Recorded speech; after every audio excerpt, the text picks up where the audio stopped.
जय हिंद बच्चों, स्वागत है आपका अपने स्टडी 24 झारखंड यूट्यूब चैनल में। बच्चों, आपसे झारखंड बोर्ड के क्लास 10 यानी कि मैट्रिक के छात्रों का 7 मार्च को हिंदी का बोर्ड एग्जाम है और मैं आज इस वीडियो में आपके हिंदी के पाठ्य पुस्तक के हर चैप्टर से वीवीए ऑब्जेक्टिव प्रश्नों का उत्तर लेकर के आया हूं। और अगर आप लोग इन सभी प्रश्नों के उत्तर को याद कर लेते हैं तो आपके बोर्ड एग्जाम में लगभग सभी प्रश्न जो है यहीं से पूछा जाएगा, यहीं से भिड़ेगा। इसीलिए बच्चों, आप लोग इस वीडियो को शुरू से लेकर के अंत तक बिना स्किप किए हुए जरूर देखिएगा। तो बच्चों, चलिए हम लोग आगे बढ़ते हैं और आपका जो पाठ्य पुस्तक है जिसमें गद्य खंड है तो उसके सभी चैप्टर के वीवीए ऑब्जेक्टिव प्रश्नों के उत्तर को पहले देखते हैं। जिसमें गद्य खंड में आपका जो पाठ नंबर 1 है उसका नाम है नेताजी का चश्मा, जिसके लेखक हैं स्वयं प्रकाश। आप लोगों को पता ही होगा कि नेताजी का चश्मा का मतलब है कि जो हम लोगों का सुभाष चंद्र बोस है जिसको नेताजी कहते हैं, तो उसका जो एक कस्बे में एक मूर्ति लगी हुई थी संगमरमर की, जिसमें जो मूर्ति बनाने वालों ने उसका जो चश्मा बनाना भूल गया था और उसके जगह पर जो है एक व्यक्ति जिसको कैप्टन हम लोग कहते हैं, तो उसके द्वारा प्रत्येक दिन जो है उसके चश्मे को बदला जाता था। तो वो कहानी इस चैप्टर में है। इस चैप्टर के लेखक कौन है? तो सबसे पहले याद रखिएगा कि नेताजी का चश्मा जो है इस चैप्टर के लेखक स्वयं प्रकाश हैं। ठीक है, पहला आपका ये रहा। इसके बाद इस चैप्टर का आपका जो पहला प्रश्न है वह पूछा गया कि चश्मे वाले को लोग किस नाम से जानते हैं? तो चश्मे वाले को लोग जो हैं कैप्टन के नाम से जानते हैं, यानी कि ऑप्शन नंबर 1 सही हो गया। इसका दोस्तों हम लोग आगे बढ़ें तो आपका जो दूसरा प्रश्न है कि नेताजी का चश्मा पाठ है पान वाला किस तरह का व्यक्ति था?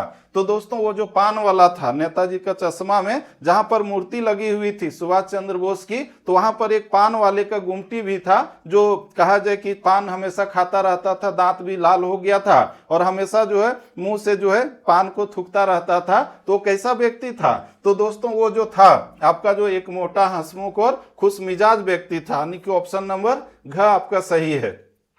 इसका बच्चों आपका जो अगला प्रश्न है वह है कि हालदार साहब क्यों कस्बे से गुजरते थे? हालदार साहब जो कंपनी के काम से जो है कस्बे से गुजरते थे और रोज रोज जो है नेताजी के चश्मा को देखते थे, उसकी मूर्ति को देखते थे। तो इसका जो सही उत्तर होगा आपका ऑप्शन नंबर घ है, कंपनी के काम के सिलसिले में। ठीक है, इसके बाद आपका नेक्स्ट क्वेश्चन है कि नेताजी का चश्मा पाठ में कैप्टन कौन है? तो कैप्टन आपका कौन है? चश्मे वाला है, चश्मे वाले को ही कैप्टन कहते हैं। जो लंगड़ा था, है कि नहीं, मरियल सा था, तो ये हम लोगों ने देखा। इसका दोस्तों आपका अगला प्रश्न है कि नेताजी का चश्मा पाठ में पान वाला उदास क्यों हो गया था? तो पान वाला जो उदास हुआ था उसका जो मुख्य कारण था कि कैप्टन मर गया था, यानी कि कैप्टन की मृत्यु हो गई थी, इसीलिए जो है पान वाला जो उदास हो गया था। इसके बाद आपका जो नेक्स्ट क्वेश्चन है कि कैप्टन को क्या अच्छा नहीं लगता था? तो ये जो है नेताजी की बिना चश्मे वाली मूर्ति देखना अच्छा नहीं लगता था, इसीलिए वो जो प्रत्येक दिन जो नया नया चश्मा जो है नेताजी को लगाता था। समझ गए ना? तो ये आपका सही उत्तर हो गया ऑप्शन नंबर ख। इसका बच्चों आपका जो अगला प्रश्न है वह है कि क्या देखकर हालदार साहब के चेहरे पर कौतुक भरी मुस्कान फैल गई? तो इसमें जो आपका सही उत्तर होगा पत्थर की मूर्ति पर असली चश्मा देखकर। तो ये आपका सही उत्तर हो गया ऑप्शन नंबर घ। इसके बाद बच्चों आपका जो नेक्स्ट क्वेश्चन है कि कैप्टन के प्रति पान वाले के मन में कैसी भावना थी? तो वो जो है उपेक्षा की भावना थी। पान वाला जो है कैप्टन को जो उपेक्षा के नजर से देखता था, प्यार भरे नजरों से नहीं देखता था। इसके बाद बच्चों आपका नेक्स्ट क्वेश्चन है कि नेताजी का चश्मा पाठ में नेताजी की प्रतिमा किस चीज की बनी हुई थी? तो संगमरमर की बनी हुई थी, यानी कि ख सही है। इसके बाद आपका नेक्स्ट क्वेश्चन है कि नेताजी का चश्मा पाठ के लेखक हैं कौन है? तो स्वयं प्रकाश हैं, अभी हम लोगों ने शुरू में ही देखा है। इसके बाद आपका अगला प्रश्न है कि नेताजी का चश्मा पाठ के आधार पर बताएं कि हालदार साहब किसे देखकर आश्चर्यचकित हो गए? तो ये जो है कैप्टन चश्मे वाले को देख करके जो है आश्चर्यचकित हो गए, यानी कि हम लोग जो देखते हैं ना, पान वाले से जब पूछा था हालदार साहब ने कि कैप्टन कौन है, चश्मा कौन लगाता है, तो वो जो है पान वाले ने दिखाया उसको कि देखो वो जो आ रहा है मरियल सा लंगड़ा, तो वही जो है आपका कैप्टन है जो चश्मा बदलता है प्रत्येक दिन। तो कैप्टन चश्मे वाले को देख करके ही जो है हालदार साहब जो है आश्चर्यचकित हो गए थे कि ये इतना बड़ा देशभक्त कैसे है। इसका दोस्तों आपका अगला प्रश्न है कि नेताजी का चश्मा पाठ के आधार पर बताएं कि कैप्टन देखने में कैसा था? तो वो जो है कैसा था? बेहद बूढ़ा था, मरियल सा था, लंगड़ा था, इनमें से सभी, यानी कि इसका जो सही उत्तर हो जाएगा आपका ऑप्शन नंबर घ, इनमें से सभी। ये तीनों तरह का जो उसमें है था। इसके बाद बच्चों आपका अगला प्रश्न है कि पान वाला किस बारे में बात करने को तैयार नहीं था, तो कैप्टन के बारे में बात करने को तैयार नहीं था, क्योंकि ये जो पान वाला है कैप्टन को जो है उपेक्षा की नजर से देखता था, इसीलिए। इसका बच्चों आपका अगला प्रश्न है कि हवलदार साहब के मन में कौतुक और प्रफुल्लता के भाव क्यों उठते थे, तो इसका मुख्य कारण था बदलते चश्मे को देखकर, तो ये आपका सही है। इसके बाद नेक्स्ट क्वेश्चन आप लोग देखिए, नेताजी की मूर्ति पर चश्मा लगाने का कार्य कौन करता था, तो ये काम कौन करता था, आप लोग जान ही रहे हैं, कैप्टन करता था, है ना, जो बूढ़ा था, मरियल सा था, लंगड़ा था, है ना, वही करता था। इसका अगला प्रश्न है कि नेताजी की मूर्ति कहाँ लगाई गई थी, तो ये लगाई गई थी मुख्य बाजार के चौराहे पर, यानी कि ऑप्शन नंबर ग, मुख्य बाजार के मुख्य चौराहे के बाएं दाएं कुछ नहीं, बाहर नहीं, बल्कि मुख्य बाजार के चौराहे पर लगाई गई थी। इसके बाद आपका अगला प्रश्न है कि नेताजी मूर्ति में कैसे लग रहे थे, तो वो जो है मासूम और कमसीन लग रहे थे। तो इस तरह से हम लोगों ने आपका जो पहला चैप्टर था नेताजी का चश्मा, जिसके लेखक स्वयं प्रकाश हैं, तो उसका जो VVI ऑब्जेक्टिव प्रश्न था 17 हम लोगों ने देख लिया है।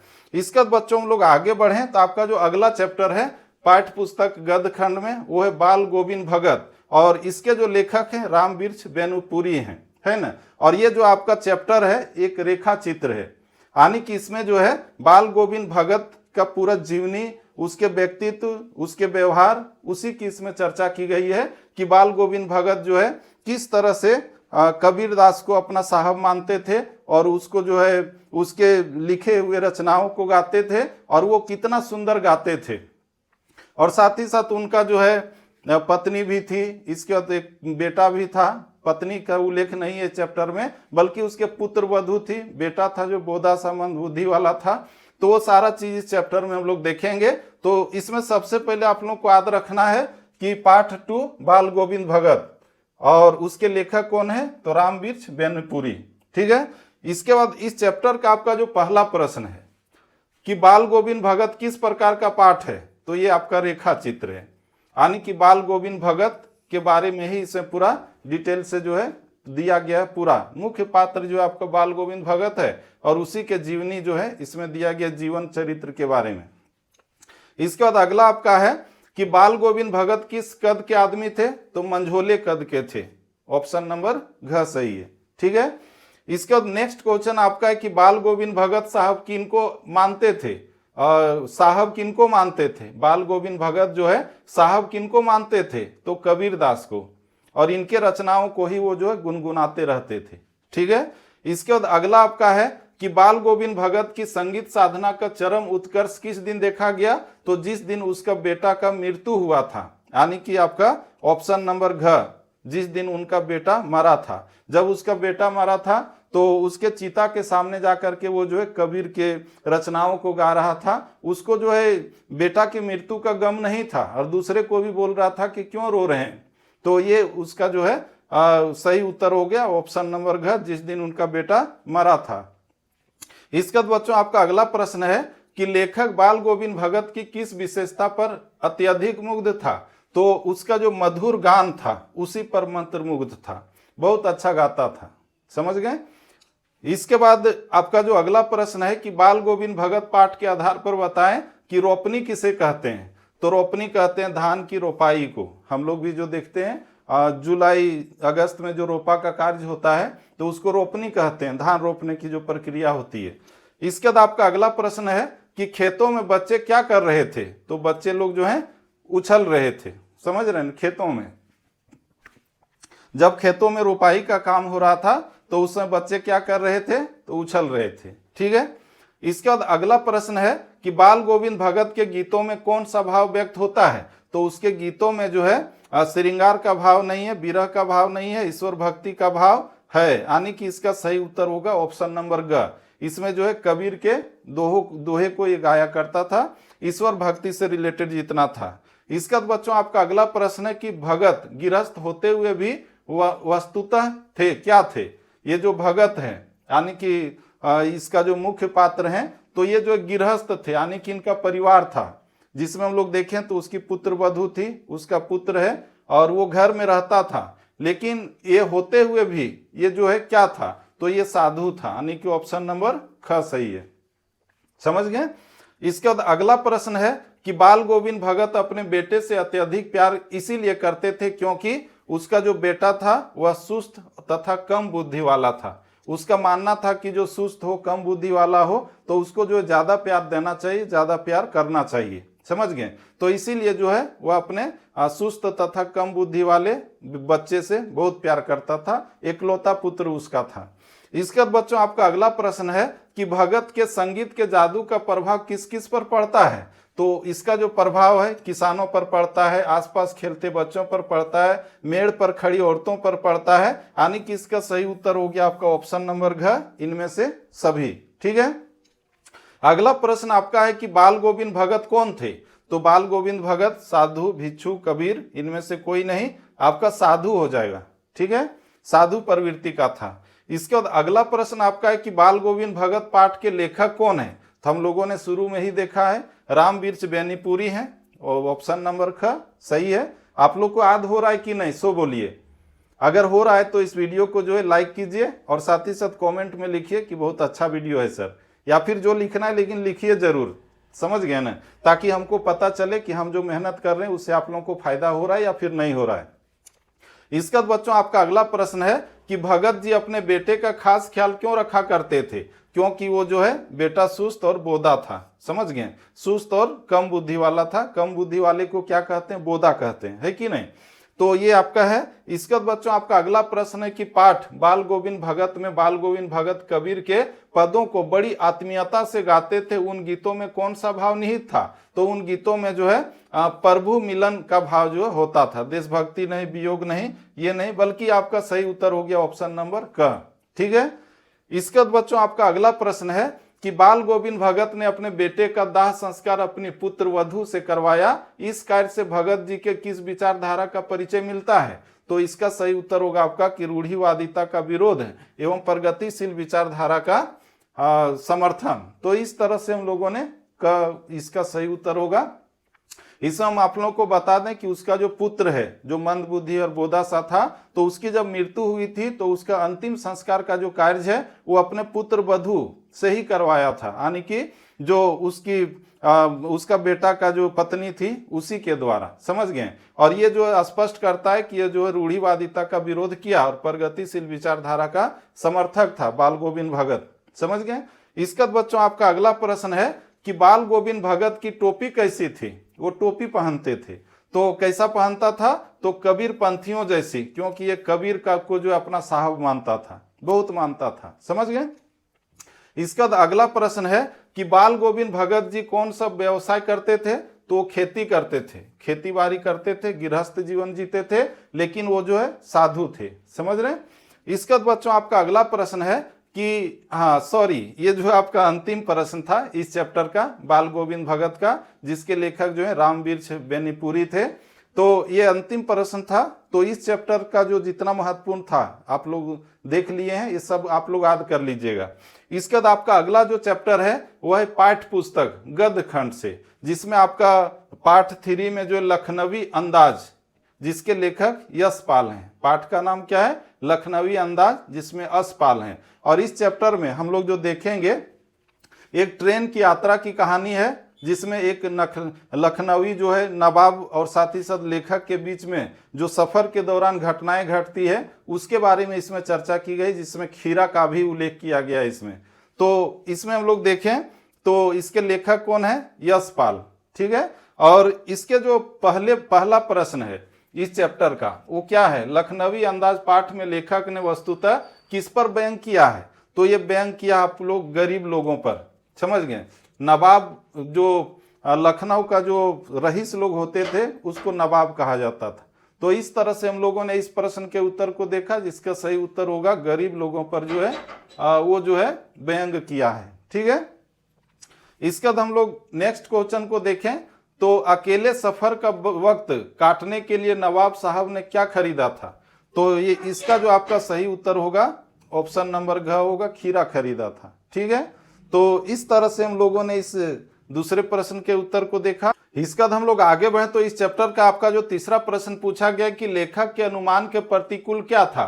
तो बच्चों इसका जो सही उत्तर होगा आपका क्या होगा, यहाँ पर देखिए डिब्बा खाली नहीं था, डिब्बा भरा हुआ था, डिब्बा साफ नहीं था, डिब्बा छोटा था। इसका सही उत्तर होगा ऑप्शन नंबर का डिब्बा खाली नहीं था। यानी कि लेखक के अनुमान के प्रतिकूल क्या था कि डिब्बा खाली नहीं था। पहले वो सोचे थे कि डिब्बा खाली होगा रेल का, तो वो डिब्बा जो है खाली नहीं था बल्कि क्या था, भरा हुआ था। तो इस तरह से हम लोगों ने इसके उत्तर को देखा। इसका बच्चों आपका अगला प्रश्न है कि नवाब साहब को क्या गवारा न था। तो इसका जो सही उत्तर होगा देखिए दिया हुआ, लेखक से बात करना, इसका मंझले दर्जे में यात्रा करते दिखना, इसका खीरा खाना, और इनमें से कोई नहीं। तो बच्चों इसका जो सही उत्तर होगा आपका ऑप्शन नंबर ख होगा, मंझले दर्जे में यात्रा करते दिखना। तो ये जो है नवाब साहब को ये गवारा नहीं था। गवारा नहीं था मतलब ये पसंद नहीं था, समझ गए।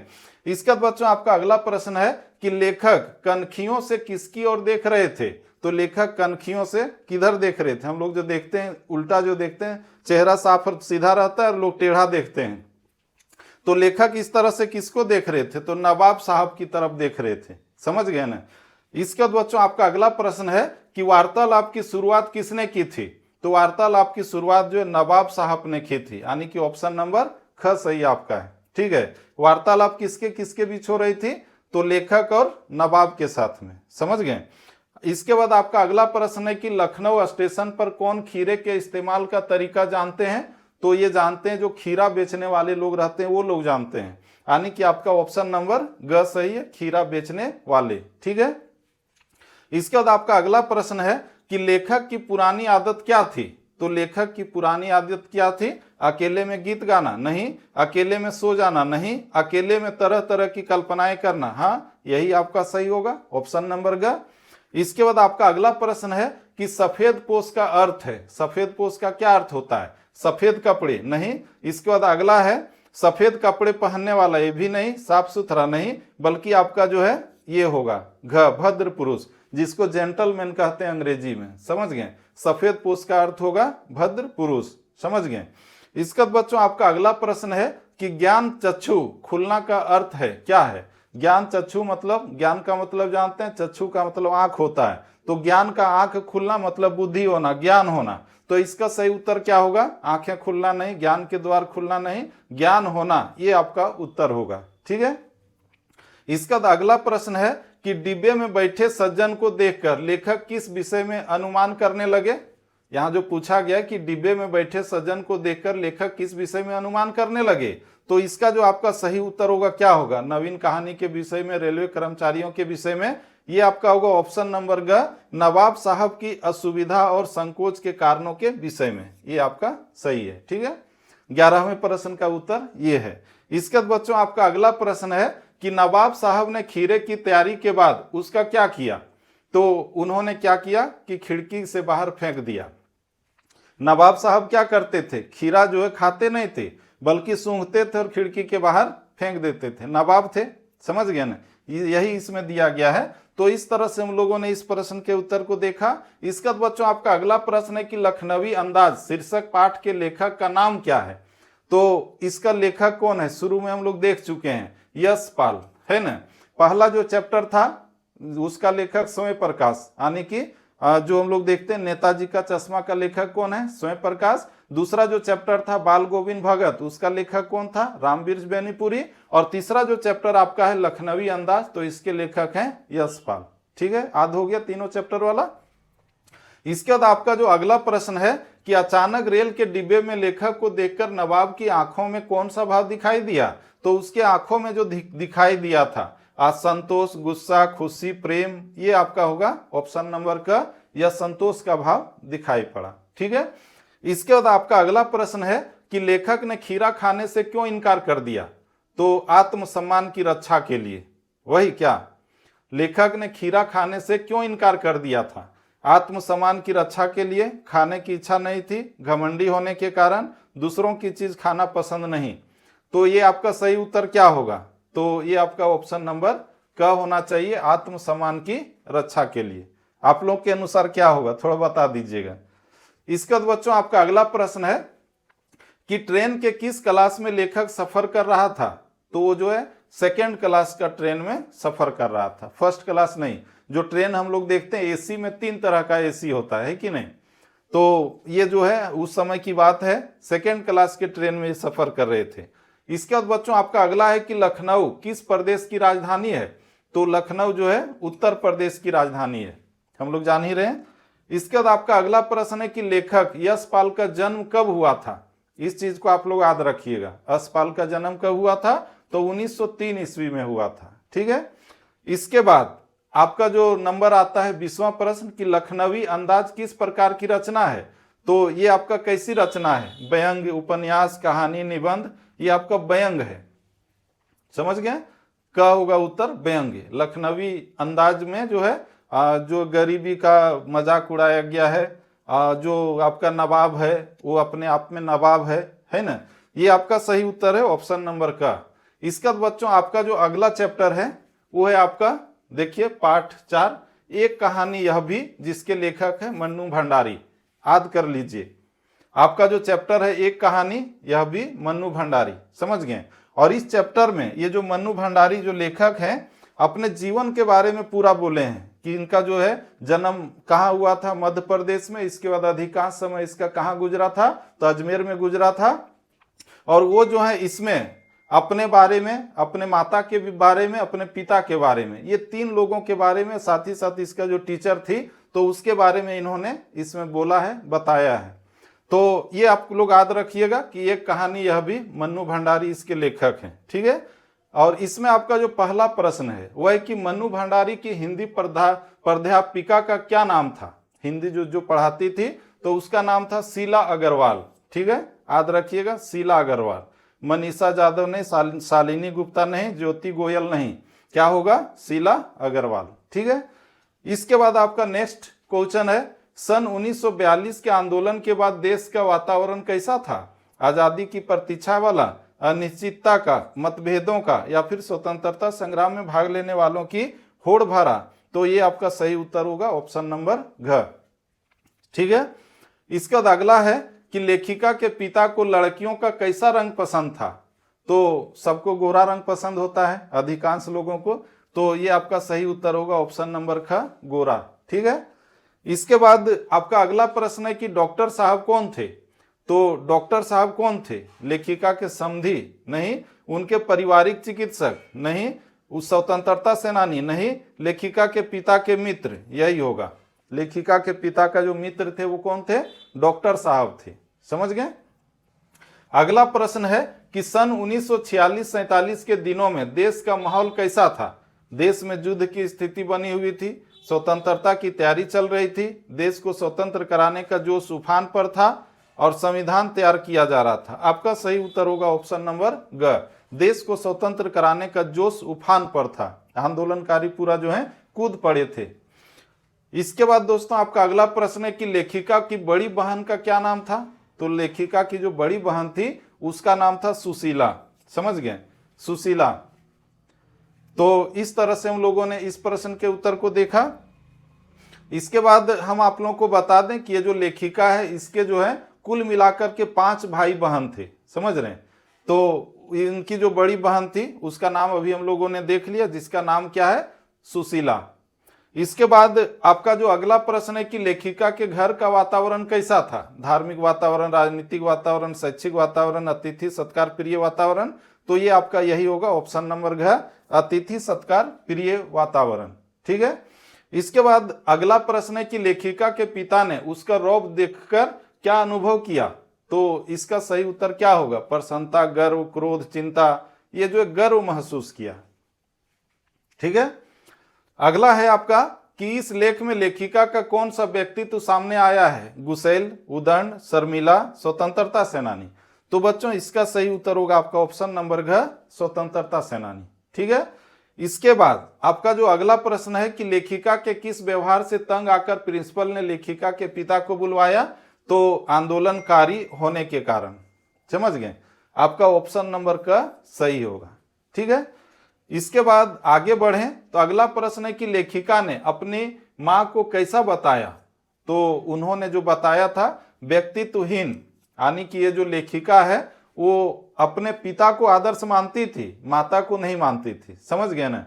तो ये आपका सही उत्तर होगा ऑप्शन नंबर ग, व्यक्तित्वहीन। समझ गए। इसके बाद आपका अगला प्रश्न है कि लेखिका के अनुसार उनके पिता की सबसे बड़ी दुर्बलता क्या थी। तो उसका जो सबसे बड़ी दुर्बलता थी यानी कि यश की चाह, समाज में प्रतिष्ठा बढ़ाने वाले काम, विशिष्ट बनकर जीने की इच्छा, यानी कि इनमें से सभी। ठीक है, तो लेखिका के अनुसार उनके पिता की सबसे बड़ी दुर्बलता यही सब थी। इसके बाद अगला प्रश्न है कि जैनेन्द्र का कौन सा उपन्यास लेखिका को पसंद आया था। तो उसको जो पसंद आया था सुनीता, यानी कि ऑप्शन नंबर ख, जैनेन्द्र का कौन सा उपन्यास लेखिका को पसंद आया था, तो सुनीता। समझ गए। आप लोग याद रखिएगा कि सुनीता जो ये है एक उपन्यास का नाम है, किताब का, जिसके लेखक हैं जैनेन्द्र। ठीक है, इसका अगला प्रश्न है कि लेखिका और उनके पिता के बीच टकराव का क्या कारण था। लेखिका और उनके पिता के बीच टकराव, मनमुटाव का क्या कारण था। तो उसका जो कारण था विचारों की भिन्नता, यानी कि ऑप्शन नंबर ग सही है। विचारों में भिन्नता होगी तो लड़ाई झगड़ा होता ही है, मनमुटाव होता ही है कि नहीं। तो ये आपका सही उत्तर हो गया ऑप्शन नंबर ग। इसका अगला प्रश्न है कि एक कहानी यह भी पाठ के लेखक कौन है। तो अभी हम लोगों ने शुरू में ही देखा था, इसके लेखक कौन है, तो आपका मन्नू भंडारी, जिन्होंने अपने जीवन के बारे में, माता पिता के बारे में, अपना जो परिवार है उसके बारे में पूरा इसमें वर्णन किया है। इनका जो जन्म है मध्य प्रदेश में हुआ था और पूरा जो जीवन है वो अजमेर शहर में गुजरा था। समझ गए। इसके बाद अगला प्रश्न जो आपका है कि एक कहानी यह भी पाठ में किसकी कहानी वर्णित है, तो मन्नू भंडारी की, लेखिका का। इसके बाद अगला प्रश्न है कि एक कहानी यह भी पाठ में किस शहर का वर्णन हुआ है, तो अजमेर का। ठीक है, इसका अगला प्रश्न है कि लेखिका की मां हमेशा भयभीत क्यों रहती थी। तो इसका जो सही उत्तर होगा पिताजी के क्रोध के कारण। समझ गए, उसी के कारण जो है लेखिका की मां जो है हमेशा डरी हुई रहती थी, भयभीत रहती थी। इसके बाद आपका अगला प्रश्न है कि देश की आजादी के आंदोलन में लेखिका ने क्या क्या कार्य किए। तो इसका जो सही उत्तर होगा आपका वो हो जाएगा, जो देखिए जुलूस में भाग लिया, भाषण दिया, विद्यालय में छात्राओं से हड़ताल करवाई, यानी कि ये सारा चीज आपका होगा इनमें से सभी। ठीक है, इसके बाद बच्चों आपका जो अगला प्रश्न है कि किसकी जोशीली बातों में ने लेखिका के रगों में बहते खून को लावे में बदल दिया। तो ये आपका सही उत्तर क्या होगा, शीला अग्रवाल की। समझ गए, यानी कि शीला अग्रवाल की जोशीली बातों ने लेखिका के रगों में बहते खून को लावे में बदल दिया। ठीक है, अगला प्रश्न है आपका कि लेखिका मन्नू भंडारी का बचपन किस शहर में बीता था। तो आप लोग जान ही रहे हैं, इसका सही उत्तर होगा अजमेर। ठीक है, इसके बाद आपका अगला प्रश्न है कि मन्नू भंडारी का बचपन कहाँ बीता। अभी हम लोगों ने देखा अजमेर, डबल रिपीट हो गया ये क्वेश्चन, मतलब ये बहुत ही वीवीआई होगा इसीलिए ऐसा हुआ है। इसका बच्चों आपका अगला प्रश्न है कि लेखिका की मां का स्वभाव कैसा था। तो उसकी मां का जो स्वभाव था देखिए त्यागशील यही था, याद रखिएगा त्यागशील। लेखिका की मां का स्वभाव जो है त्यागशील था। इसके बाद बच्चों आपका अगला प्रश्न है कि लेखिका के पिता लेखिका को घर में होने वाली बहसों में बैठने को क्यों नहीं कहते थे। यहाँ जो प्रश्न है कि लेखिका के पिता लेखिका को घर में होने वाली बहसों में बैठने को क्यों नहीं कहते थे। तो बच्चों इसका जो सही उत्तर हो जाएगा, आप लोग देखिए, वे उसे बहस करना सिखाना चाहते थे, नहीं, वे उस देश की स्थिति से परिचित कराना चाहते थे। यही आपका सही उत्तर होगा, वे उस देश की स्थिति से परिचित कराना चाहते थे। ठीक है, इसके बाद आपका अगला प्रश्न है कि लेखिका के पिता शकी स्वभाव के क्यों थे। लेखिका के जो पिता थे वो शकी स्वभाव के थे। समझ गए, और उस जमाने में ऐसा होता था कि जो बच्चियां होती थी, बेटियां होती थी, तो उसको जो है दूसरे गांव में घूमने उमने नहीं दिया जाता था, अपने गांव तक ही सीमित थी। तो इसका जो सही उत्तर होगा आपका क्या होगा, तो इसका जो सही उत्तर है कि अपनों के विश्वासघात के कारण वे ऐसा करते थे। समझ गए। इसके बाद अगला प्रश्न है नेक्स्ट चैप्टर से, और अगला चैप्टर क्या है आपका, पाठ नंबर 5, जिसका नाम है नौबत खाने में इबादत, और इसके लेखक कौन है, अतीन्द्र मिश्र। याद रखिएगा, नौबत खाने में इबादत, अतीन्द्र मिश्र इसके लेखक हैं। ठीक है, और इसमें जो हम लोग देख रहे हैं ये लिखा हुआ है नौबत खाना, इसका मतलब क्या होता है, तो कोई भी धार्मिक स्थल जो होता है, मंदिर या फिर मस्जिद वगैरह, और वहां पर जो गाने बजाने वाला जो जगह रहता है उसको नौबत खाना कहते हैं। समझ गए? तो नौबत खाने में इबादत, समझ गए होंगे। और इसके लेखक हैं अतीन्द्र मिश्र। और बच्चों इस चैप्टर में जो मशहूर शहनाई वादक हैं वो कौन है अभी हम लोग देखेंगे, और उसी के जीवन के बारे में इसमें पूरा डिटेल से दिया गया कि उनका जो जन्म हुआ था बिहार में हुआ था और उनका जो बाकी का जीवन है वो बनारस में बीता था। समझ गए? तो इसमें जो है वही सारा चीज दिया हुआ है। तो आप लोग देखिए अगला जो चैप्टर है, बनारस को काशी कहते हैं, है ना। काशी विश्वनाथ के प्रति बिस्मिल्लाह खान अपनी श्रद्धा किस प्रकार है, ये जो हम लोग देख रहे हैं बिस्मिल्लाह खान, ये कौन सा चीज बजाते थे? शहनाई बजाते थे, पूरा विश्व प्रसिद्ध थे। जिनका जन्म बिहार में हुआ था, और ये कहानी आपका जो है बनारस की है, काशी की है। तो काशी विश्वनाथ के प्रति बिस्मिल्लाह खान अपनी श्रद्धा किस प्रकार व्यक्त करते थे, या फिर उसके प्रति क्या श्रद्धा थी? तो वे काशी की ओर मुंह करके बैठते हैं, वे अपनी शहनाई का प्याला काशी की ओर घुमा देते हैं। यानी कि आपका सही उत्तर होगा क और ख दोनों, ये दोनों चीज करते हैं। ठीक है। अगला प्रश्न आपका है कि बिस्मिल्लाह खान की चारित्रिक विशेषता क्या है, उनका चरित्र कैसा है? समझ गए? तो वे एक सच्चे कला प्रेमी थे, वे अपने धर्म एवं परंपरा के प्रति निष्ठावान थे, वे भावुक स्वभाव के व्यक्ति थे। इनमें से सभी, ये आपका सभी चीज थे। तो ये आपका हो गया ऑप्शन नंबर घ। ठीक है। इसके बाद बच्चों हम लोग आगे बढ़ें तो अगला प्रश्न है कि बिस्मिल्लाह खान को किन किन पुरस्कारों से सम्मानित किया गया था? शहनाई वादन में जो वो बहुत विश्व प्रसिद्ध थे, तो कौन कौन सा पुरस्कार मिला था? तो उनको जो है संगीत नाटक अकादमी पुरस्कार मिला था, पद्म विभूषण पुरस्कार मिला था, विश्वविद्यालयों की मानद उपाधियां मिली थी, और ये आपका सभी होगा। ठीक है, इतना कुछ जान लिए। इसका अगला प्रश्न है कि बिस्मिल्लाह खान शहनाई और काशी को इस धरती पर क्या मानते थे?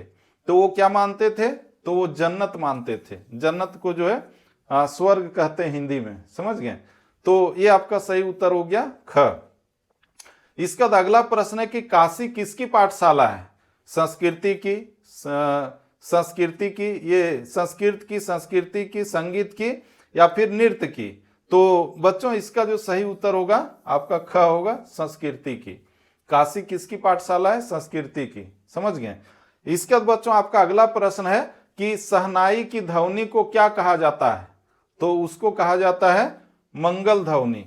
ऑप्शन नंबर ग। शहनाई की ध्वनि को क्या कहा जाता है? मंगल ध्वनि। ठीक है। इसका अगला आपका जो है प्रश्न वह कि अगला जो प्रश्न था क्या है? बिस्मिल्लाह खान का बचपन का क्या नाम था? तो उसका जो बचपन का नाम है अमीरुद्दीन था। अमीरुद्दीन, याद रखिएगा, बिस्मिल्लाह खान का बचपन का नाम क्या था? अमीरुद्दीन था। इसके बाद अगला प्रश्न है कि नौबत खाने में इबादत पाठ के लेखक कौन है? तो हम लोगों ने अभी अभी देखा ही है शुरू में, अतीन्द्र मिश्र। यहाँ पर थोड़ा नाम जो है गड़बड़ हो गया है कि नहीं? अतीन्द्र मिश्र होगा। तो ये आपका है।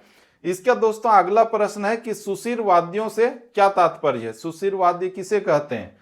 तो बच्चों सुशिर वाद्य उसको कहते हैं जो फूंक कर बजाए जाने वाले होते हैं। समझ गए? जिसको मुंह से फूंक करके बजाते हैं उसको सुशिर वाद्य यंत्र कहते हैं। ठीक है। इसका अगला है कि किस भाषा के लोकगीतों में शहनाई का उल्लेख मिलता है? तो बच्चों ये जो आपका है अवधी भाषा। समझ गए? अवधी भाषा के लोकगीतों में शहनाई का उल्लेख मिलता है। ठीक है। इसके बाद नेक्स्ट, साहेनय किस वाद्य यंत्र को कहा जाता है? तो ये कहा जाता है आपको शहनाई को। सेम नाम मिलता जुलता है। समझ गए ना?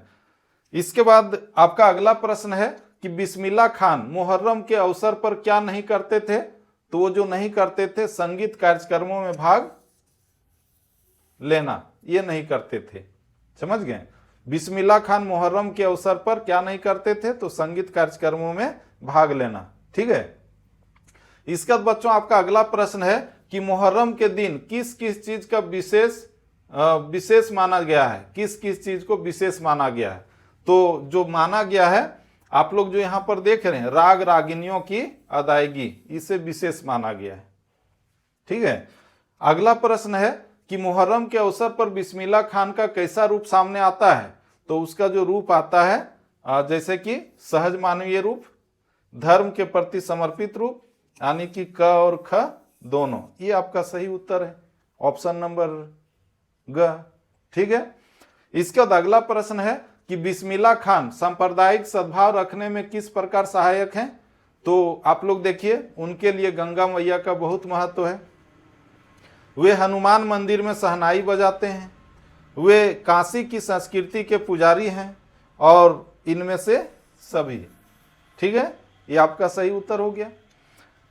इसके बाद बच्चों अगला प्रश्न है कि बिस्मिल्लाह खान की शहनाई में क्या समाया हुआ था, तो उसके शहनाई में जो समाया हुआ था संगीत के सातों सुर, उनके उस्ताद की नसीहतें, इसके बाद स्वयं परवरदिगार, और इसके बाद इनमें से सभी। तो इस तरह से इसका सही उत्तर हो गया, हम लोग जो देख रहे हैं इसका सही उत्तर हो गया ऑप्शन नंबर घ, इनमें से सभी। ठीक है, बिस्मिल्लाह खान की शहनाई में क्या समाया हुआ था, तो ये तीनों चीज समाया हुआ था। ठीक है।